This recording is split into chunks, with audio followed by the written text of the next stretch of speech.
बिस्मिल्लाहिर्रहमानिर्रहीम। Free electrons in crystals का आज हमारा 5th लेक्चर है।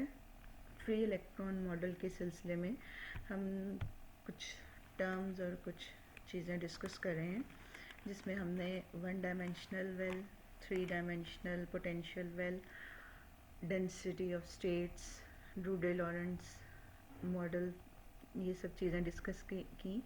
आज इसी सिलसिले में हम डिस्कस करेंगे फर्मी स्फीयर एंड के space.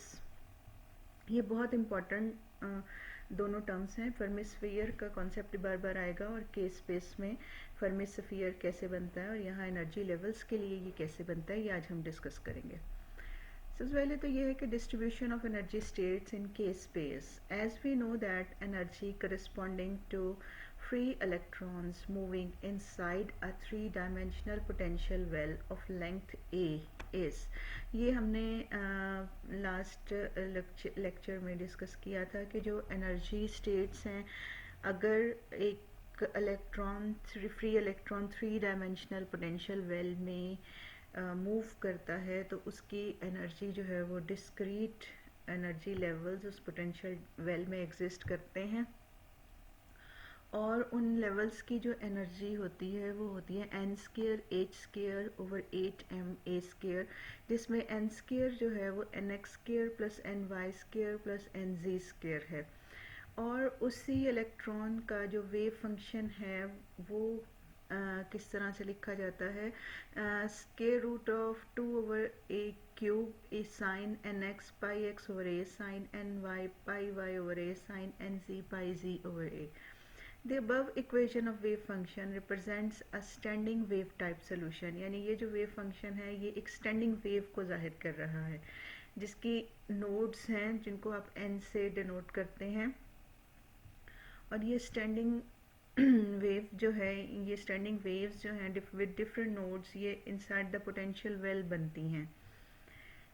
It is however more convenient to work with plain travelling wave solution of the type। अगर हम साइन को अगर हम थोड़ा सा इस वेव फंक्शन को अगर हम ट्रैवलिंग वेव टाइप सोल्यूशन ले लें तो ये हमारे लिए बात एक ही है, ये दोनों एक ही तस्वीर के जैसे दो रुख कह सकते हैं आप, लेकिन उससे क्या होगा कि थोड़ा सा हमारे लिए और ज़्यादा कन्वीनियंट हो जाता है, यानी कि जो n है जो नंबर ऑफ नोड्स को रिप्रेजेंट करता है वैल्यूज़, इसी n को हम k की फॉर्म में ले सकते हैं।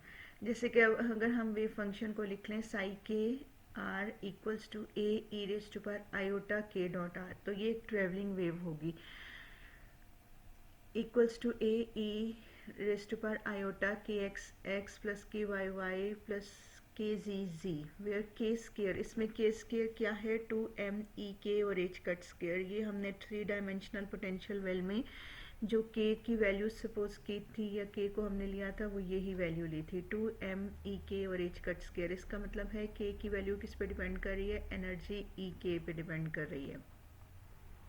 जैसी एनर्जी होगी वैसी ही k की वैल्यू होगी, and a is an arbitrary constant.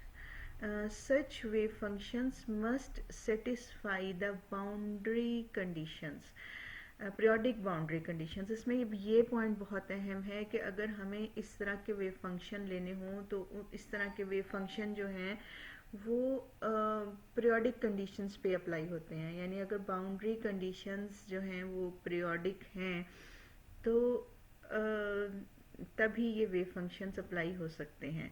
अब जैसे कि हमारे पास यहाँ पे लेटिस में अगर हम कहते हैं कि आफ्टर ए जो लेटिस है वो पीरियोडिक है, यानी लेंथ ए के बाद फिर से वही सिचुएशन है जो पहले थी, और फिर ए के बाद अगले ए के बाद फिर से वही सिचुएशन हो जाए जो पहले थी, तो ये चीज़ पीरियोडिक कहलाती है। तो लेटिस भी चूँकि क्रिस्टल का जो लेटिस है वो पीरियोडिक होता है, तो यहाँ पे जो बाउंड्री कंडीशंस हम अप्लाई कर रहे हैं उनको भी हम पीरियोडिक ले रहे हैं, तो इसलिए हम साई के टाइप जो वेव फंक्शन है जो सोल्यूशन है वो हम अप्लाई कर रहे हैं।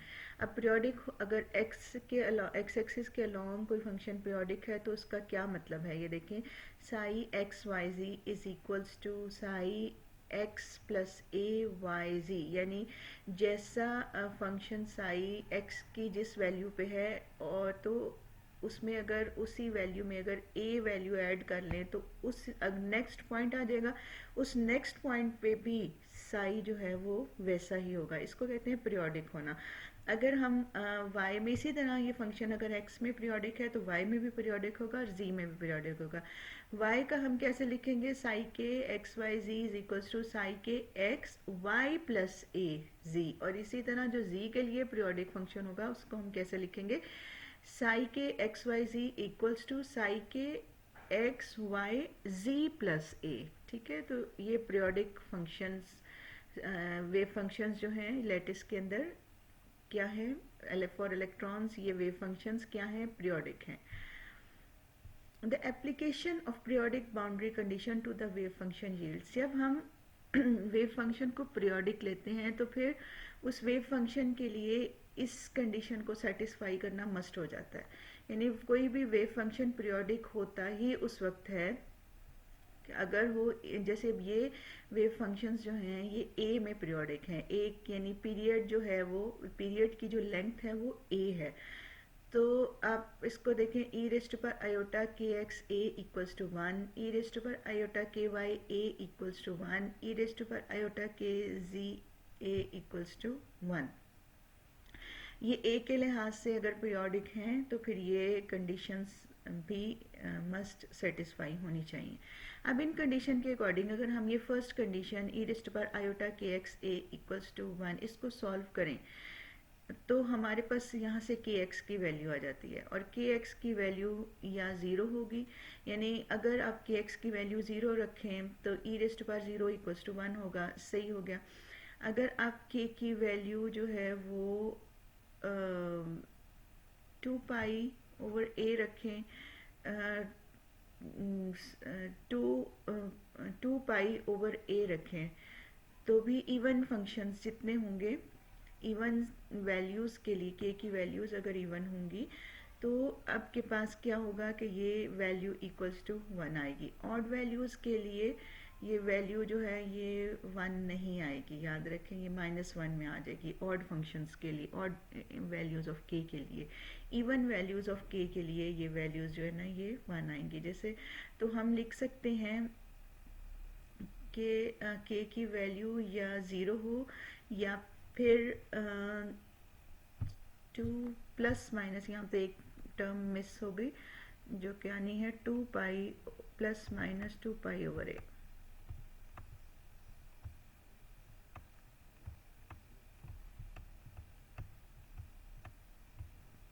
ठीक है, नेक्स्ट टर्म होगी plus minus 4 pi over A, उसके अगली होगी 6 पाई ओवर ए, और लास्ट टर्म जो इसमें होगी वो होगी जनरल टर्म जो के की होगी वो होगी plus minus 2n pi over ए।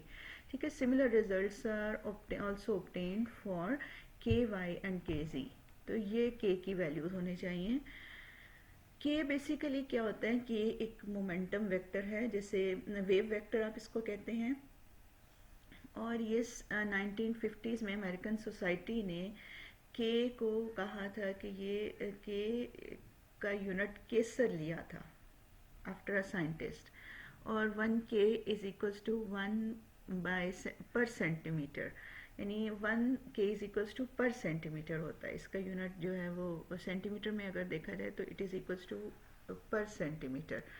तो के जो है आपको पता है कि जब k is equals to p is equals to H cut k, p क्या होता है, किसी भी पार्टिकल का मोमेंटम होता है, और वो मोमेंटम जो है that is equals to H cut k, जिसमें एच कट तो कांस्टेंट है, तो इसका मतलब momentum is directly related to के।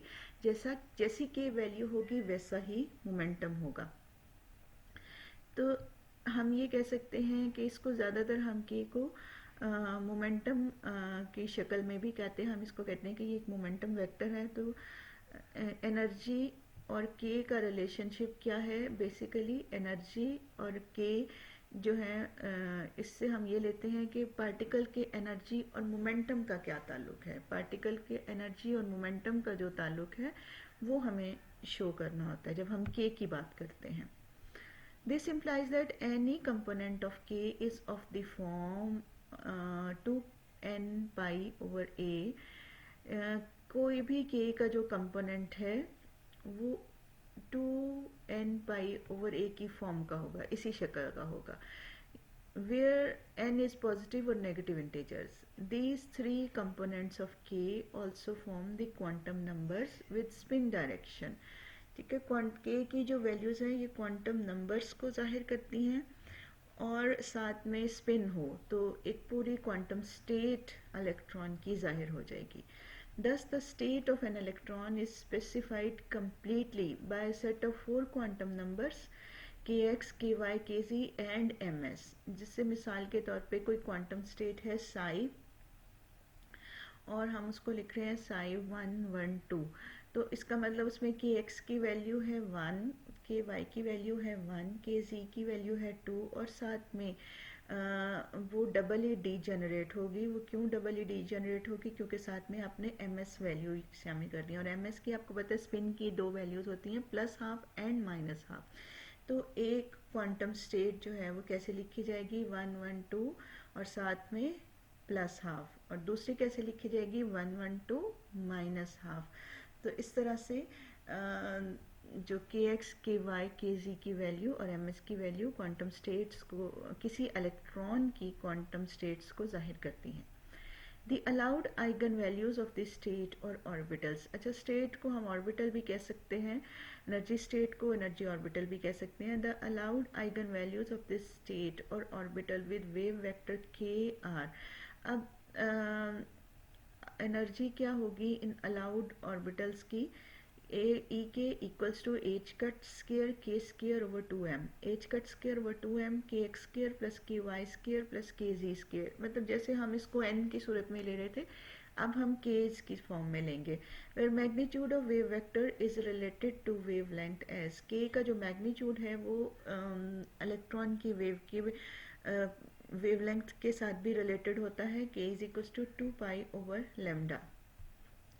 Since the values of kx, ky, kz define an energy level with fourth quantum number having two values plus minus half, it follows that each energy level contains two quantum states of orbitals and hence can accommodate a maximum of 2 electrons. यानी कोई भी quantum state जो है वो 2 electrons को accommodate कर सकती है. या हम कह सकते हैं कि 2 इलेक्ट्रॉन ऐसे होते हैं कि जो एक जैसे क्वांटम स्टेट को कोरिस्पॉन्ड कर सकते हैं, विथ एक स्पिन अप और एक जो है वो spin down. In other words each energy level is doubly degenerate. हर एनर्जी का जो लेवल है वो डबली डीजेनरेट है और उसके 2 टाइम्स जो है वो डीजेनरेसी है. Thus, a total of n non-interacting electrons at 0 Kelvin can be filled in n by 2 energy levels.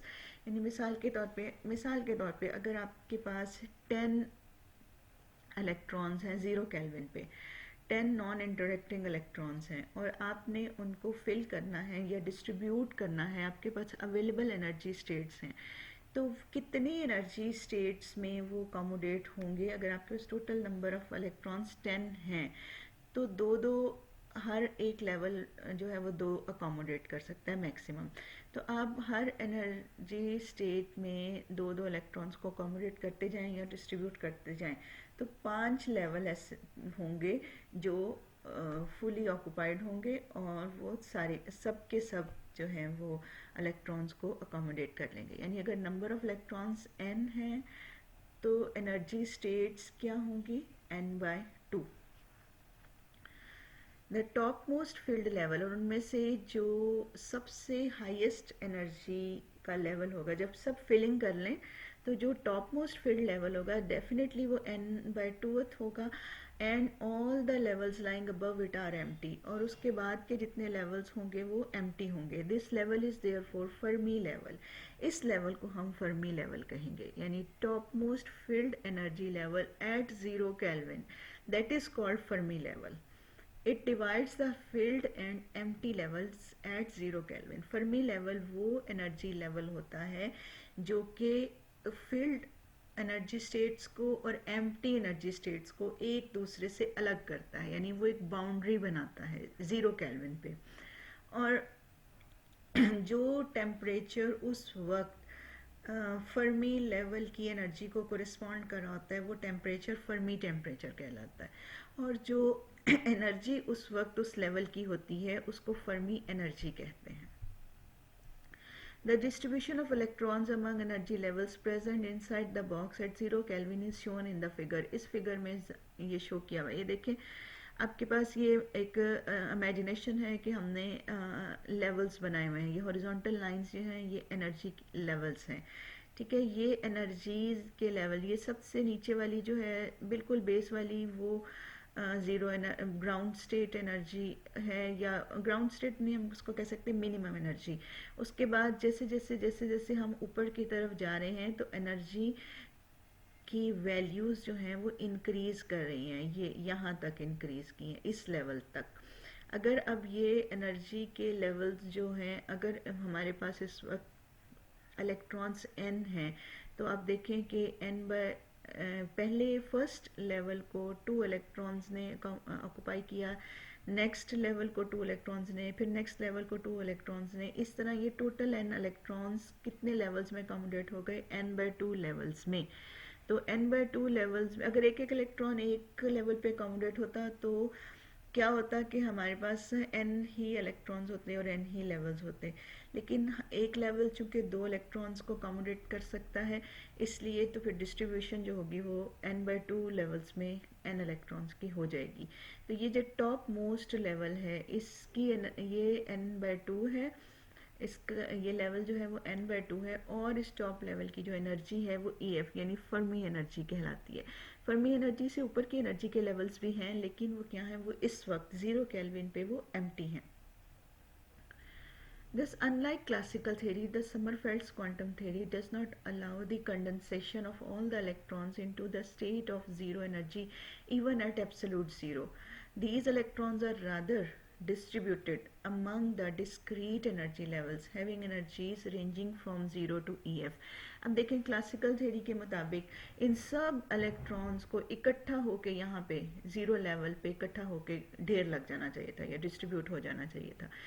Ground level पे या मिनिमम एनर्जी लेवल पे सब इलेक्ट्रॉन्स को इकट्ठा होके वहीं पे पड़े रहना चाहिए था, यानी सबकी एनर्जी एक जैसी हो जाती। अगर ज़ीरो है तो सबकी एनर्जी ज़ीरो हो जाती, लेकिन समरफेल्ड के मुताबिक या क्वांटम एनर्जी के मुताबिक 0 केल्विन पे भी हमारे पास ऐसे इलेक्ट्रॉन्स भी हैं जिनके पास मैक्सिमम एनर्जी है जो कि EF है इस वक्त, ठीक है। वो इलेक्ट्रॉन्स भी हैं जिनकी एनर्जी दरमियान में 0 से EF के दरमियान में है, कहीं पे वो यहाँ पे लाई कर रहे हैं, और वो इलेक्ट्रॉन्स भी हैं जिनकी एनर्जी जो है वो बहुत ही लोएस्ट है, मिनिमम है, अप्रॉक्सीमेटली 0 एनर्जी है, और वो बिल्कुल बेस पे लाई कर रहे हैं। अब आ जाइए जी के स्पेस को, थोड़ा सा हमने के स्पेस हमें रेसिप्रोकल स्पेस, रियल स्पेस, के स्पेस के मतलब हम ऑलरेडी जानते हैं, लेकिन यहाँ थोड़ा सा हम उस चीज़ को रिकॉल करेंगे। रेसिप्रोकल स्पेस क्या है? Reciprocal space is also called K space and it is the space in which Fourier transform of a spatial function is represented। Reciprocal space को हम K स्पेस भी कहते हैं, और ये वो स्पेस है कि जिसमें कोई भी फंक्शन जो है जो कि स्पेशल फंक्शन हो और पीरियोडिक हो, ठीक है, वो फोरियर ट्रांसफॉर्म के ज़रिए वो उस स्पेस में एक पॉइंट से रिप्रेजेंट किया जा सके, और ऐसे पॉइंट से जो स्पेस बनेगी उसको हम रेसिप्रोकल स्पेस कहेंगे। A Fourier transform will take us from real space to reciprocal space. Real function को जब हम अप्रॉक्सीमेट करते हैं बाय फोरियर ट्रांसफॉर्म तो वो रेसिप्रोकल फंक्शन बन जाता है, और फोरियर ट्रांसफॉर्म हमें मदद देती है रियल फंक्शन को रेसिप्रोकल में चेंज करने की, या फिर रेसिप्रोकल को वापस रियल में लेके आना हो तो हमें एक फोरियर ट्रांसफॉर्म हमारे लिए ये चीज़ हेल्प करती है। It is beneficial to consider the reciprocal lattice in making certain observations about a crystal। जैसे कि यहाँ पे मिसाल दी गई है रेसिप्रोकल लैटिस जो बनता है, और वो किसकी वजह से बनता है? वो रियल लैटिस पॉइंट्स की वजह से बनता है। रियल लैटिस पॉइंट्स को जब हम फोरियर ट्रांसफॉर्म के ज़रिए ट्रांसफॉर्म करके उनके रेसिप्रोकल पॉइंट्स बना लेते हैं तो वो एक रेसिप्रोकल लैटिस बन जाता है। और क्रिस्टल की स्टडी में हमें रियल स्पेस से ज़्यादा रेसिप्रोकल लैटिस जो है वो हमें ज़्यादा मददगार हमारे लिए साबित होता है। So local physical properties of the crystal, बहुत सी लोकल फिज़िकल प्रॉपर्टीज़ जो क्रिस्टल्स की होती हैं can be describe using periodic functions. हम क्या कर सकते हैं, हम जो बहुत सी लोकल फिज़िकल प्रॉपर्टीज़ हैं क्रिस्टल की वो पीरियोडिक होती हैं, ठीक है, पीरियोडिक होती हैं और हम उन्हें पीरियोडिक फंक्शंस के ज़रिए डिस्क्राइब कर सकते हैं। हम इन पीरियोडिक फंक्शंस को रियल स्पेस से, अगर फंक्शन पीरियोडिक है तो एक फोरियर ट्रांसफॉर्मेशन उन फंक्शंस को रियल से पीरियोडिक स्पेस में जाहिर कर देती है और वो पीरियोडिक स्पेस को स्टडी करना हमारे लिए ज़्यादा आसान है। तो यहाँ पे जैसे देखें कि इलेक्ट्रॉन नंबर डेंसिटी होती है वो पोजीशन के लिहाज से पीरियोडिक है। लैटिस के अंदर इलेक्ट्रॉन नंबर डेंसिटी जो है वो पोजीशन के लिहाज से पीरियोडिक है। एक पर्टिकुलर पोजीशन के बाद वही नंबर डेंसिटी जो है वो रिपीट होती है। तो ऐसे में नंबर डेंसिटी को भी हम पीरियोडिक के स्पेस में जाहिर कर सकते हैं, जैसे कि n r plus T, T जो है वो पीरियड ऑफ ट्रांसलेशन है, ये पीरियड पीरियोडिक फंक्शन का पीरियड है। तो पीरियोडिक फंक्शन जैसे पीछे हमने जिक्र किया, पीरियोडिक फंक्शन को पीरियड के लिहाज से लिखते हैं। जैसे यहाँ पे अगर नंबर डेंसिटी है तो वो आफ्टर टी जो है वो रिपीट हो रही है, तो हम इस फंक्शन को कैसे लिखेंगे, n r plus T is equals to n r. तो ये हमने थोड़ा सा रिकॉल किया। अब यहाँ पे के स्पेस का क्या मकसद है, तो हम एक फर्मी स्फीयर जो हमारा होता है, फर्मी लेवल को अगर हम एक स्फीयर की सरफेस ले लें, तो हम एक स्फीयर सपोज कर लें, तो वो स्फीयर जो है वो हम के स्पेस में बना सकते हैं। कैसे बनाते हैं ये हम देखते हैं। In a system of N free electrons the occupied states और orbitals in the ground state may be, यानी ग्राउंड स्टेट का मतलब है कि हर एक इलेक्ट्रॉन अपनी मिनिमम एनर्जी पे हो, यानी अगर उसकी एनर्जी मिनिमम फर्मी एनर्जी के बराबर ही है तो फर्मी एनर्जी उस इलेक्ट्रॉन के लिए ग्राउंड स्टेट है, ठीक है। तो अगर हमारे पास in a system of N free electrons the occupied states और orbitals in the ground state may be represented by points inside a sphere in the K space. हम जो ऑक्युपाइड स्टेट्स हैं, ग्राउंड स्टेट्स, उनको as points हम एक sphere के अंदर जाहिर कर सकते हैं और वो स्फीयर जो है वो पॉइंट्स हम कहाँ पे लेंगे, वो हम एक के स्पेस में लेंगे। Energy then corresponding to the surface of sphere is Fermi energy. और वो जो स्फीयर जो हम बनाएंगे स्पेस में, उस स्फीयर की जो सरफेस होगी, टॉप होगी, वो उस पे जो एनर्जी कोरिस्पॉन्ड कर रही होगी, उस सरफेस को जो एनर्जी कोरिस्पॉन्ड कर रही होगी, उसको हम फर्मी एनर्जी कहेंगे।